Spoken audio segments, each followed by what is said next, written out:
कि मैं नौकरी वाले बच्चों के लिए क्या क्या जंग लड़ूं। मुझे तो होश नहीं। आप मशवरा दीजिए, कहां से शुरू करूं फसाना और कहां तमाम करूं। चुनाव के साल में आपकी मंशा अच्छी लग रही है आरक्षण देने की। कहां था अब तक? कहां थे अब तक आप? और चुनाव के दौर में जो घोषणाएं की जाती, ये आरक्षण कब जुमला हो जाएगा आपको पता है? इनका इनका मिजाज पानी की तरफ लौट के मछली न चली जाए, हाथों से तेरे फिर कहीं दिल्ली न चली जाए। अब आपको लग रहा है कि मध्य प्रदेश, छत्तीसगढ़, राजस्थान सब जगह हार जाएंगे? कहीं नहीं जीत रहे। आप मुझे बताइए क्यों क्यों मध्य हार प्रदेश में। संजय जी एक बात बताइए, आप सेंटर गवर्नमेंट के मिनिस्टर्स को क्यों लड़ा रहे हैं? क्योंकि आपके पास जीतने वाले एमएलए कैंडिडेट्स नहीं हैं। इसका यही तो मंशा है। और शिवराज सिंह को हटा देना है, ये भी इशारा कर दिया। मोदी जी ऑर्गेनिक पिछड़े नहीं हैं। मोदी जी ये ऑर्गेनिक पिछड़ा क्या होता है? जन्मजात पिछड़े नहीं हैं। मोदी जी जब मुख्यमंत्री बने तो उन्होंने लिस्ट में कहा हमारी जाति भी बढ़ा दो। पता करो ना आप कब से पिछड़े हैं। और बीजेपी को पहले पता चल जाता ये पिछड़े हैं तो यहां तक थोड़ी आने देती। और ये कौन सा मास्टर स्ट्रोक है जो चुनाव के ऐन वक्त आप लेके आए। वो बात है ना, खुशबू का एहतराम हवाएं न कर सकी, ऐसे फूलों को अपनी शाख में मर जाना चाहिए। नमस्कार, मैं हूं संजय शर्मा। आप देख रहे हैं 4 PM न्यूज नेटवर्क। देश में राजनीति चरम पर है। 5 राज्यों में चुनाव है, लेकिन सबसे ज्यादा मार जो हो रही है वो मध्य प्रदेश और राजस्थान में हो रही है। सब लोग कह रहे हैं कि 2024 का ये सेमीफाइनल मान लीजिए। अगर इन दोनों राज्यों में चुनाव हारती हैं तो छत्तीसगढ़ में तो भाजपा ने शायद नैतिक हार मान ही ली अभी से। लड़ाई मध्य प्रदेश और राजस्थान में है। मध्य प्रदेश में जिस तरह साहेब ने 6 महीने में 7 बार दौरा किया, प्रधानमंत्री जी ने 6 महीने में 7 बार दौरा किया, उसने बता दिया कि मध्य प्रदेश कितना महत्वपूर्ण है। लेकिन मध्य प्रदेश में जब शिवराज सिंह चौहान को किनारे किया गया तो बड़ा सवाल यह भी आया कि वो पिछड़ी जाति का नेता जिसको वास्तव में कभी देश का प्रधानमंत्री बनाया जाना चाहिए था, जो मोदी जी से ज्यादा सीनियर था, उसको इस तरह जीवन के अंतिम पारी में इस तरह किनारे करने का मतलब क्या है? पिछड़ी जातियों में नाराजगी है। पिछड़ी जातियों में तो इस बात की भी नाराजगी है कि महिला आरक्षण के नाम पे झुंझुना तो बजाया गया, लेकिन महिला आरक्षण में पिछड़ों और दलितों का हक नहीं दिया गया, उनका कोई कोटा निर्धारित नहीं किया गया। राहुल गांधी ने जब सवाल उठाए तो वो सवाल पिछड़ी जाति और दलित जातियों के सीने में जाकर धंस गए। राहुल गांधी ने कहा कि जो पूरे बजट का 95% हिस्सा डील करते हैं उनमें पिछड़ी जाति के अफसर कहां हैं। ये बात सब जानते हैं कि देश ब्यूरोक्रेट चलाते हैं, नेता नाम के होते हैं, और देश में भारत सरकार में जो सचिव स्तर के लोग हैं उसमें सिर्फ 3 पिछड़ी जाति के लोग नेता कह रहे हैं कि 90 में से सिर्फ 3। सोचिए आप, क्या क्या खेल किया गया है पिछड़ी जातियों के साथ। वोट सबको चाहिए लेकिन पिछड़ी जातियों की कोई बात नहीं करता। विश्वविद्यालयों में बुरा हाल है। उत्तर प्रदेश जैसे बड़े राज्य में उत्तर प्रदेश की गवर्नर साहब के भ्रष्टाचार की कहानियां जग जाहिर हो गई है। एक वीसी हैं, विनय पाठक जी नाम है उनका। उनके और गवर्नर साहब के रिश्तों की कहानी कि किस तरह गवर्नर ने उनको बचाने की कोशिश करी, जबकि योगी आदित्यनाथ वीसी साहब को जेल भेजना चाहते थे, आम हो गई है। दिल्ली दरबार को दखल देना पड़ा। उत्तर प्रदेश के विश्वविद्यालय में जितने वाइस चांसलर तैनात हुए हैं, जितने प्रोफेसर तैनात हुए हैं, उनमें एक जाति विशेष के ऊंची जाति के लोग हैं, पिछड़े गायब हैं। ये बातें उत्तर प्रदेश से चल के मध्य प्रदेश और राजस्थान तक पहुंचने लगी है। जाहिर है भारतीय जनता पार्टी के लिए आसान नहीं है इन सब आरोपों को झेलना। मैंने बात करी उत्तर प्रदेश में भारतीय जनता पार्टी के एक पूर्व मंत्री से, जिसने मुझे आज आरक्षण के मामले में वो बातें बताई जिसको सुनकर आप दंग रह जाएंगे, जिसको सुनकर आपको लगेगा कि वास्तव में ये पिछड़ों के साथ अन्याय हुआ है, अत्याचार हुआ है। तेज तर्रार नेता, तेज तर्रार मिनिस्टर उमा भारती ने जिससे मदद मांगी थी, राजनाथ सिंह मुख्यमंत्री थे, ऊंची जाति के थे, कल्याण सिंह किनारे थे, उमा भारती को किनारे कर दिया गया था, तब कल्याण सिंह ने इस मिनिस्टर यानी अशोक यादव से मदद मांगी और तब उमा भारती के पक्ष में एक बड़ी रैली की गई। इस मंत्री का, बीजेपी के मंत्री रह चुके इस शख्स का कहना है कि भाजपा पिछड़ों का कभी भला नहीं चाहती। क्या की है बातचीत, मैंने पूरी बातचीत में आपको सुनवा रहा हूं, सुनिएगा।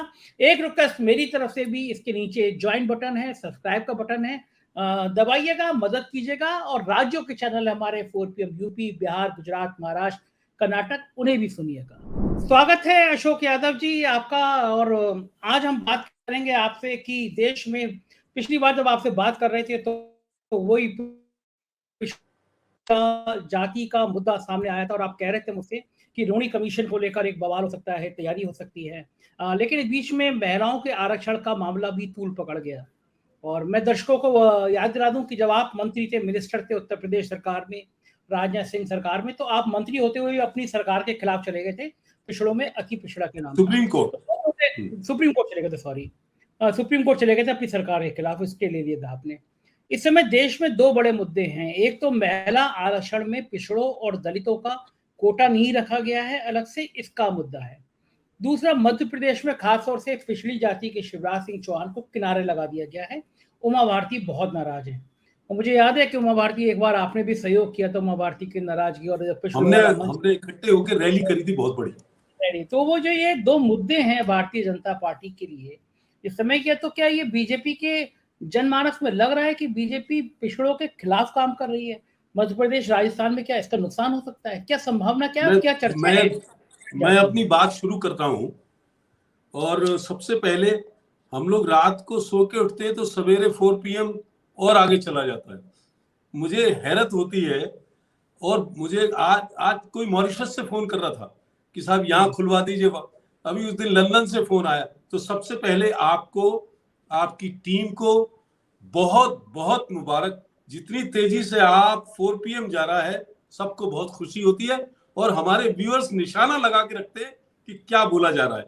मैं 2-3 छोटी छोटी बातें आपसे कहना चाहता हूं और वहीं से शुरू करता हूं कि मैं नौकरी वाले बच्चों के लिए क्या क्या जंग लड़ूं। मुझे तो होश नहीं, आप मशवरा दीजिए कहां से शुरू करूं फसाना और कहां तमाम करूं। और एक बात इनको ताकीद के करता हूं, फिर उसमें स्टोरी पे आते हैं कि पानी की तरफ लौट के मछली न चली जाए, हाथों से तेरे फिर कहीं दिल्ली न चली जाए। ये छोटा मसला नहीं है संजय भाई। क्या कहा है आपने?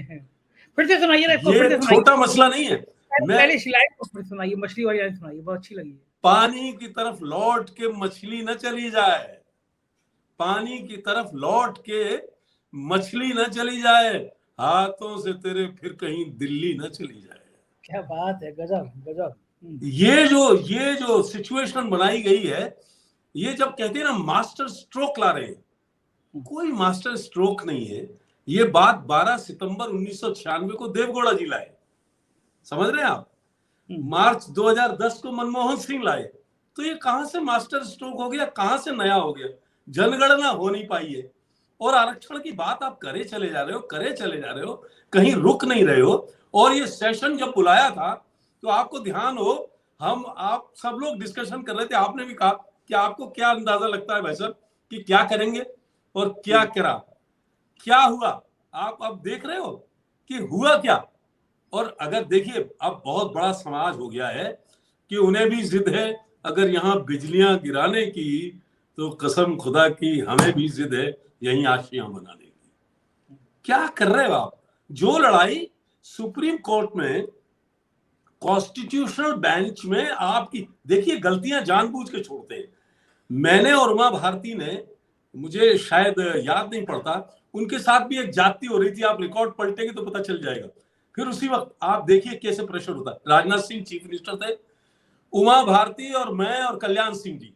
तो कल्याण सिंह जी ने मुझे कहा कि भाई उमा भारती के साथ बहुत गड़बड़ होने जा रही है, आप जरा संभालो, क्या करोगे? हमने कहा भाई साहब हम बात तो करनी है, हम तो मैदान के आदमी है, रैली कर सकते हैं। आप उस समय मंत्री थे? मैं मिनिस्टर था। तो मैंने और उमा भारती, हाँ उमा भारती भी थी उनके साथ। एक सेकंड, भारतीय जनता पार्टी की सरकार थी, कल्याण सिंह मुख्यमंत्री थे, आप मिनिस्टर, राजनाथ सिंह मुख्यमंत्री थे। राजनाथ सिंह मुख्यमंत्री थे, लेकिन मुझे कल्याण सिंह जी ने कहा हाँ, मैं वही क्या पूछा चाहता हूँ, राजनाथ सिंह, उनकी कोट नहीं, मैं अपने दर्शकों को बता दूं कि राजनाथ सिंह ठाकुर जाति के, चूंकि जाति की बात हो रही है, ठाकुर जाति के मुख्यमंत्री थे, आप मंत्री थे। कल्याण सिंह जी जो लोह जाति से आते थे, पिछड़ी जाति से आते थे, उन्होंने आपसे कहा कि उमा भारती जो पिछड़ी जाति की आती है उनके संग जाति हो रही है। मैंने इसलिए जाति बताई कि लोगों को गणित समझ में आ जाए कि कल्याण सिंह ने आपको बुलाया, आप मिनिस्टर थे, और कहा कि उमा भारती परेशान है, उमा भारती के संग शोषण हो रहा है। फिर आपने क्या किया? और उन्होंने कहा कि मैं नहीं कह सकता हूं, मैं वहां जहां बैठा हूं मैं नहीं कह सकता हूं, तो मैं तुम्हें भी 2 नंबर और 3 नंबर पे समझता हूं, तुम और उमा भारती जी को।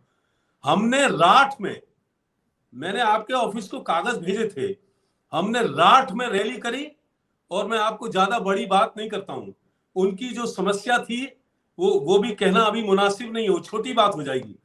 लेकिन पिछड़ों की इतनी बड़ी रैली करी थी, और ये बात में शायद 20 साल पुरानी हो गई, और मैं बड़े बड़े फख्र के साथ कह सकता हूं, कभी आप उसमें पढ़ना, राजनाथ सिंह जी ने उमा भारती से रैली में जाने से पहले बात करी कि आप कोई ऐसी बात मत कहना कि सब मामला डामाडोल हो जाए।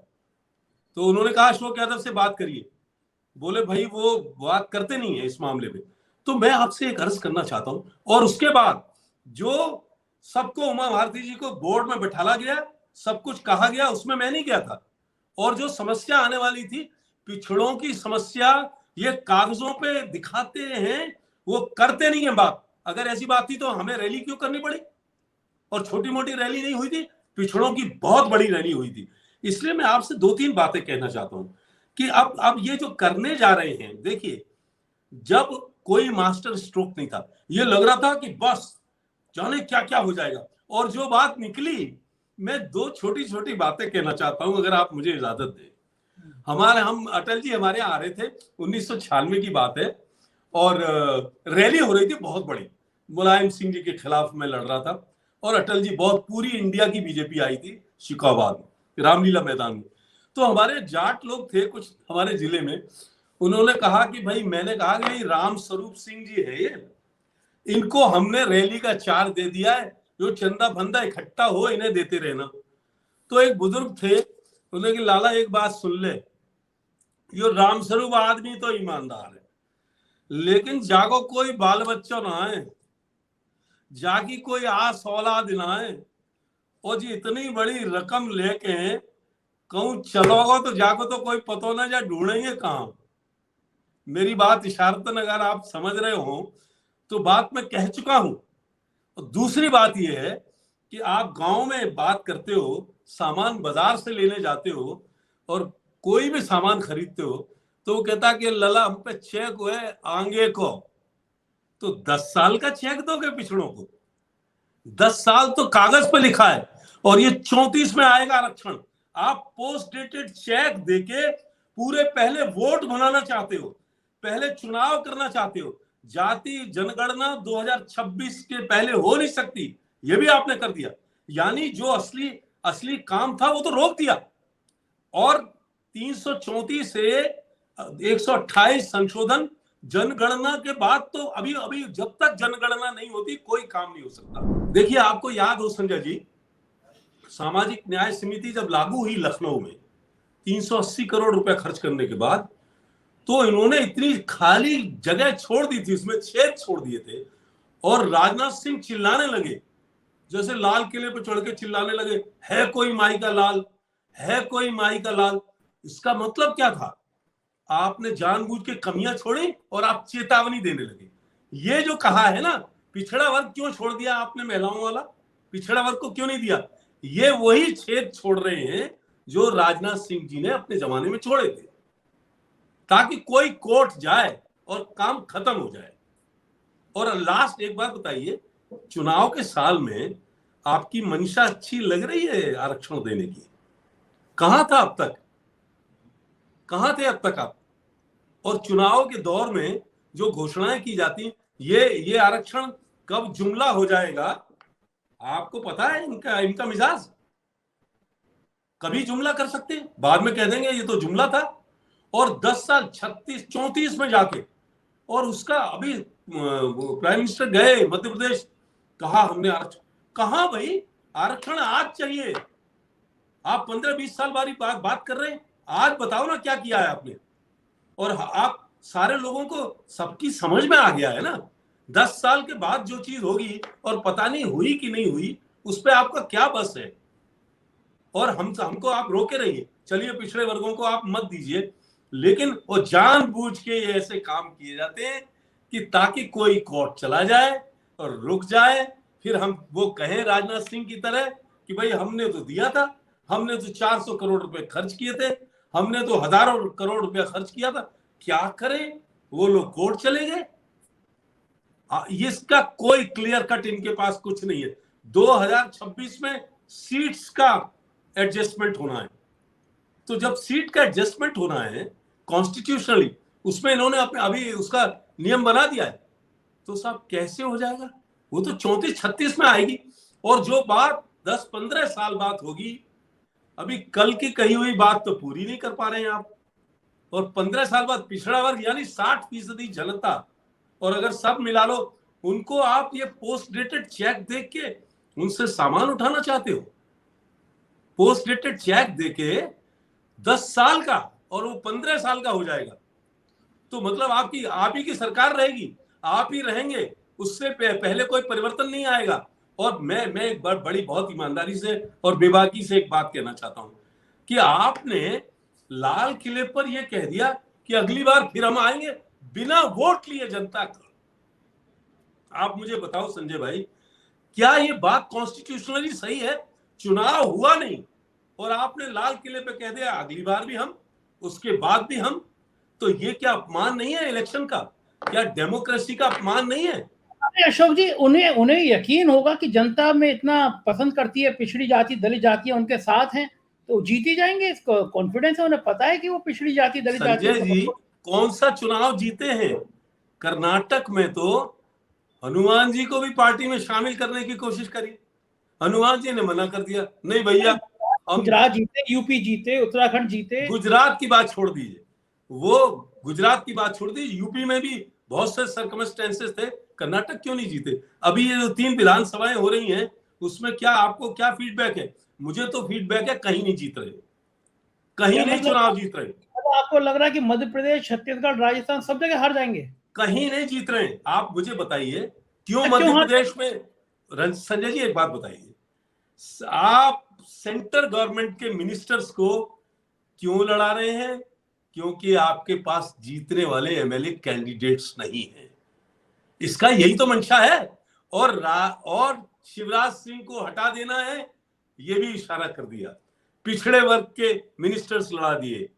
आप वहां राजस्थान में क्या कर रहे हैं? जो स्टैब्लिश चीफ मिनिस्टर थी, वो उनकी पार्टी, हमें मतलब नहीं है, उसको कैसे जलील किया जा रहा है वो आपका पब्लिक से पूछ लीजिए। कहां जीत रहे हैं? एक मुझे विधानसभा बता दीजिए कहां जीत रहे हैं। अच्छा ये बताइए, आप कह रहे हैं कि ये पिछड़ों को गुमराह कर रहे हैं, धोखा दे रहे हैं। मोदी जी तो खुद पिछड़ी जाति से आते हैं, तो वो क्यों करेंगे? अपनी जाति को क्यों करेंगे? मोदी जी ऑर्गेनिक पिछड़े नहीं हैं। मोदी जी जन्मजात पिछड़े नहीं हैं। मोदी जी जब मुख्यमंत्री बने तो उन्होंने लिस्ट में कहा हमारी जाति भी बढ़ा दो। पता करो ना आप कब से पिछड़े हैं। और बीजेपी को पहले पता चल जाता ये पिछड़े हैं तो यहां तक थोड़ी आने देती। एक सेकंड, आप बातों में बड़ी बात कह जाते हैं। आप कह रहे हैं कि भारतीय जनता पार्टी को पता होता ये पिछड़े हैं तो बीजेपी इनको यहां तक नहीं आने देती। क्यों नहीं आने देती? सवाल ही नहीं था। क्या हुआ कल्याण सिंह का? क्या हुआ उमा भारती का? किसी जलालत से कम है? और मैं एक कहना नहीं चाहिए, अटल बिहारी वाजपेयी जी मुझे जब ज्वाइन कराने आए शिकोहाबाद में, तो उस वक्त उत्तर भारत में इतनी बड़ी रैली नहीं हुई थी। मेरे साथ क्या हुआ वो आपको भी मालूम है। मुझ पर अटैक ना होता। आप मिनिस्टर बने, शान से रहते थे, इतना मंत्री होना बड़ी बात नहीं है। अच्छा मुझे की बात सुनिए, आप लोगों तो इतना लक्ष्मी जी मेहरबान हो गई, आप हेलीकॉप्टर पे एक्सीडेंट हो गया, कूद गए, 100 करोड़ रुपए कंपनी ने दिया, हेलीकॉप्टर वाली ने, बीजेपी ने तो ये बीजेपी की वजह से थोड़ी हुआ। मैं तो मरते बचा। तो कहां से आप हेलीकॉप्टर में घूम रहे हो संजय जी? तो मैं तो मरते एक बात बता दूं आपको हैरत होगी। मैंने किसी परिवार में और मेरे जानने वाले कम से कम 5,000 लोगों ने आरक्षण का फायदा नहीं लिया। मेरी अपने बच्चे बच्चियां, उन्होंने कहा सिविल सर्विसेज का एग्जाम देना है। मैंने कहा भाई आरक्षण नहीं लेने दूंगा। तो उन्होंने कहा क्यों? मैंने कहा जब मेरे बच्चे लेने लगेंगे तो मैं समाज में मुंह क्या दिखाऊंगा? मेरे बच्चों ने कभी आरक्षण क्लेम नहीं किया है, मैंने कभी लेने नहीं दिया। हमने खुद रास्ता खाली किया है। हमसे जो कमजोर लोग हैं उनके लिए, तो आप इसे सेक्रीफाइस नहीं मानेंगे? हम भी लड़े, कोर्ट में जाके लड़े, पूरा कैरियर पॉलिटिकल दांव पे लगा दें। आप मुझे बताओ, हमने जितनी बड़ी रैली करी उसके रेशियो में हम लोगों को ताकत नहीं मिली। तो पिछड़े आप सुनो, जैना जी, एक दौर था जिस वक्त मैं खिलाफत कर रहा था, उस वक्त चीफ सेक्रेटरी, डीजीपी, मतलब सब अपर क्लास के पास थी, कुछ नहीं था पिछड़े वर्गों पे। और आज भी आप देखिए, एक बात मुझे बताइए संजय जी, अगर आप पिछड़े वर्ग को लाते हो और फिर अखबारों में उनकी जातियां बतानी पड़ती हैं कि ये इस जाति के, ये इस जाति के, तो कहीं ना कहीं आपके मन में खोट है ना। उस वक्त क्यों बता रहे? और ये कौन सा मास्टर स्ट्रोक है जो चुनाव के ऐन वक्त आप लेके आए हैं? वो बात है ना, खुशबू का एहतराम हवाएं न कर सकी, ऐसे फूलों को अपनी साख में मर जाना चाहिए। मुझे कमेंट करके कहते हैं साहब जरूर शेर 2-4 बोल दिया संजय जी के प्रोग्राम में। मुझे बताइए अशोक जी, आप ये क्यों मानते हैं कि बीजेपी पिछड़ा विरोधी? आपने कहा कि अगर वो मालूम होता मोदी इतना आगे नहीं बढ़ने देते, ये क्यों? बीजेपी ऐसा तो लगती नहीं है, बीजेपी तो बहुत पिछड़ों की बात करती है, काफी वो तो पिछड़ा वर्ग प्रकोष्ठ बनाते हैं अपने। आप मुझे बताइए संजय जी, आप तो बहुत पुराने पत्रकार हो, जब मंडल कमीशन 90 में लागू हुआ था तो उसी को तो कमजोर करने के लिए मंडल के साथ कमंडल आया था। दूसरी कौन सी वजह थी मुझे बता दीजिए आप। तो अगर आप इतने समर्थक थे, उसके जड़ में क्या वजह थी मुझे बताइए। भाई मंडल को रोकना ही तो था, मैं इसका बुरा नहीं मानता हूं। और फिर एक तरफ भागवत जी तो आप कह रहे हैं डर की वजह से, क्यों? एक बात मुझे बताओ आप, अब कहना नहीं चाहिए, मुसलमानों को गाली दे रहे हो पार्लियामेंट में और कह रहे हो कि हम पसमानदा मुसलमान को आसमान पे चढ़ा देंगे। दोनों काम करना चाहते हो, इतनी बड़ी कौम को गाली दे रहे हो सरेआम पार्लियामेंट में। आपने देखा नहीं कि पसमानदा के लिए हम ये कर देंगे, हम मुसलमानों के लिए भी क्या कर देंगे। और फिर मुसलमानों में मोदी जी बाहर जाते हैं तब तो जरूर जाते हैं वहां मस्जिद में या चेक करने जाते हैं, यहां नहीं, यहां नहीं। और मणिपुर में क्या हो रहा है, कहां क्या हो रहा है, वहां नहीं किसी से बात करेंगे। और एक लड़की घोड़े की रेस में जीती है कहीं जर्मनी में, पता नहीं मध्य प्रदेश की रहने वाली बच्ची, उसने काबिले तारीफ किया है, उसको फोन पे बात कर रहे। यार क्या कर रहे हो आप? या तो सबके साथ एक जैसा रवैया रखो। क्या ये पब्लिक देखती नहीं है? कभी कभी वो गैस सिलेंडर वाले से बात कर रहे हैं कि आपने बहुत मेहनत का काम किया, हजारों लोग मर रहे हैं, वहां जमीनें दब गई, तब आप कोई पब्लिक की बात कहते हैं मन की बात करनी। दूसरे की मन की बात कभी तो सुन लो भाई। मन की बात का क्या मतलब है? ये जो मन की बात आप बता रहे हो अब होने लगी। मैं तो कहता हूं कि ये YouTube चैनल सही वक्त पर आया चुनाव से पहले। अगर आप जैसे लोगों के चैनल नहीं होते, मैं बड़े चैनल की बात कर, रवीश का चैनल है, आपका चैनल है, ये नहीं होते भाई साहब, हम तो वहां टीवी पे बात भी नहीं करते, कोई अखबार बात आपकी छापता नहीं है। आप ऐसी क्रांतिकारी वाली बातें करिए और ये और कह दिए ना बंद होने को, और तो ये बंद करा देंगे हमें भी और हमारे चैनल को भी, अगर आप लोग ऐसी नहीं ऐसा है, आपका तो पहले बंद हो चुका है, हम सरकार से निकल चुके, तो हम लोग PhD हो चुके हैं इन चीजों में, अब कोई दिक्कत नहीं है। और इसीलिए आपका चैनल रातों रात बढ़ रहा है। मैं इसको बड़े उससे कह रहा था। और फिर एक बात कहता हूं, ये जो कर रहे हैं कि हद से बढ़ जाती है जब मजबूरी, हद से बढ़ जाती है जब मजबूरी, तो अमन पसंद भी बगावत की बात करते हैं। क्या बात है, आपकी शायरी मन को छू लेती है। एक बात और बताइए, जब बात पिछड़ी जाति की हो ही रही है तो राहुल गांधी ने पार्लियामेंट में एक सवाल पूछा, और ये बात सही है, आप पढ़े लिखे इंसान है, बहुत काबिल इंसान है, आप जानते हैं ब्यूरोक्रेसी को। क्या राहुल गांधी की ये बात जो उन्होंने समझाने की कोशिश करी, क्या ये पिछड़ों तक पहुंची कि ये वाकई में देश में ऐसा हो रहा है कि 95% बजट चलाने वाले सिर्फ 3 पिछड़ी जाति के अफसर? आप ये देखिए, वो भी राहुल गांधी की बात पहुंच गई। अब राहुल गांधी की तो बात पहुंच रही, इसीलिए तो घबरा रहे हैं। राहुल गांधी ने वो दानिश अली को गले से लगा लिया, उससे घबरा गए सारे लोग। राहुल गांधी ने पिछड़ों की बात ले आए। राहुल गांधी ने कहा कि पहले हम नहीं कर पाए, हमसे गलती हुई। किसमें इतना जिगरा है? उनसे कहा हम नहीं हो पाए, और इतने जो एडमिनिस्ट्रेशन में ऑफिसर्स आते हैं, इसमें पिछड़े कहाँ हैं? तो कहां तक करिएगा, कब तक करिएगा? लेकिन तो सवाल ये है, ये एनोमलीज जो हैं, ये जो भेदभाव है, इसको आप मास्टर स्ट्रोक बता रहे हैं। और 15 साल बाद क्यों नहीं, अच्छा आज क्यों नहीं कर सकते थे आप? ये गुमराह क्यों कर रहे थे? अगर आपको सच में देना था और इसके लिए भाषण आप देने लगे। पोस्ट डेटेड चेक पे माल मिलता है क्या? लेकिन बताइए, आप जो नौकरियों की बात कर रहे हैं, आप कह रहे हैं पिछड़ों की निकल रही है, उसमें आरक्षित तो होता ही है। उत्तर प्रदेश में नौकरियां निकल रही है, उत्तर प्रदेश सरकार कहती है कि हम अधीनस्थ सेवा चयन आयोग से 1000 नौकरी निकाल रहे हैं, तो जाहिर है पिछड़ों को भी मिलेंगी नौकरियां। देखिए, आरक्षण में इतने पेच लगा दिए हैं संजय भाई, इतने पेच लगा दिए हैं कि आप हम और आप प्रोग्राम शुरू करने से पहले कह रहे थे कि, हालांकि मैं उसको मेंशन नहीं करना चाहता, आप वाइस चांसलर्स की लिस्ट देख लीजिए, मंगा के अपने चैनल पे दिखा दीजिए, आपको हैरत होगी। मैं तो छोटे पदों की बात करना चाहता हूं, लेकिन वाइस चांसलर्स की बात सुन लीजिए।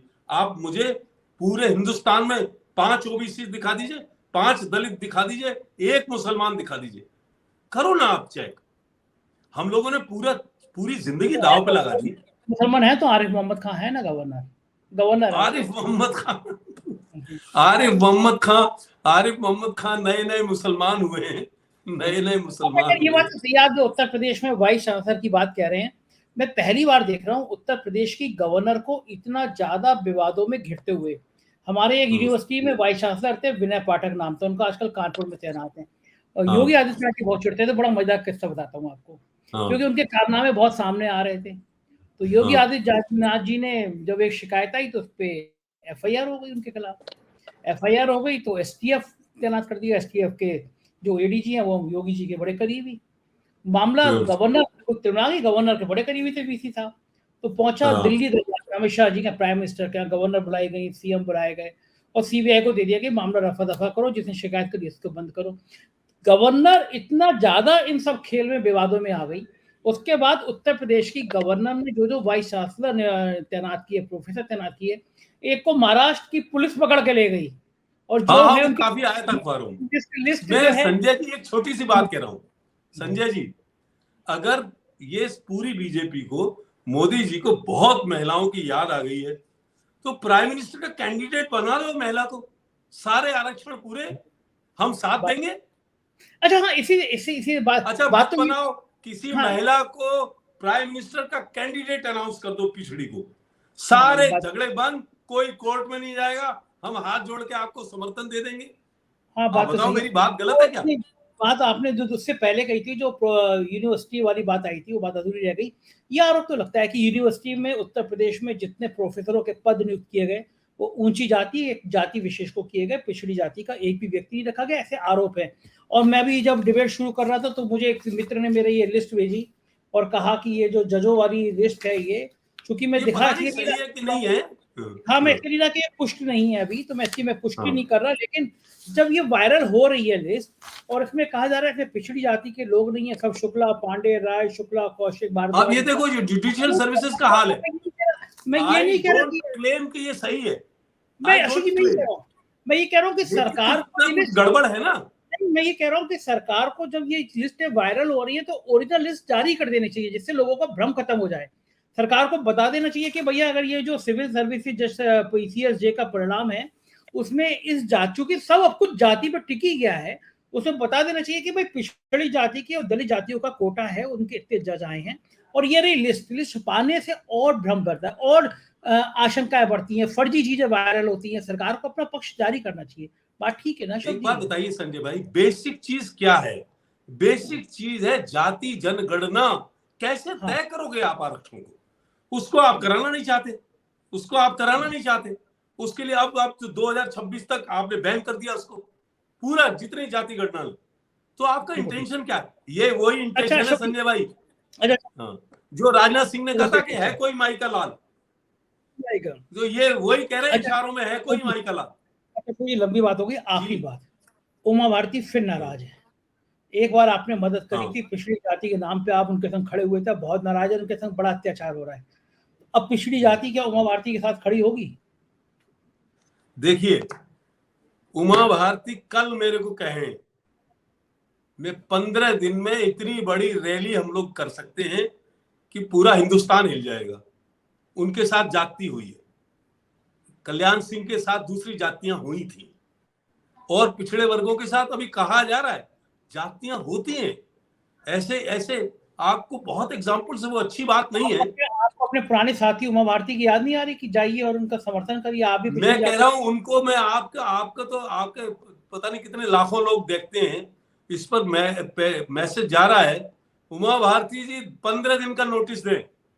इतनी बड़ी लड़ाई शुरू हो सकती है, लेकिन मन बना ले, वहां बैठ के बात नहीं हो पाएगी, घर से निकलना पड़ेगा। लेकिन अगर वो बनाए तो मैं कहना चाहता हूं कि तब बात और थी और अब बात और है।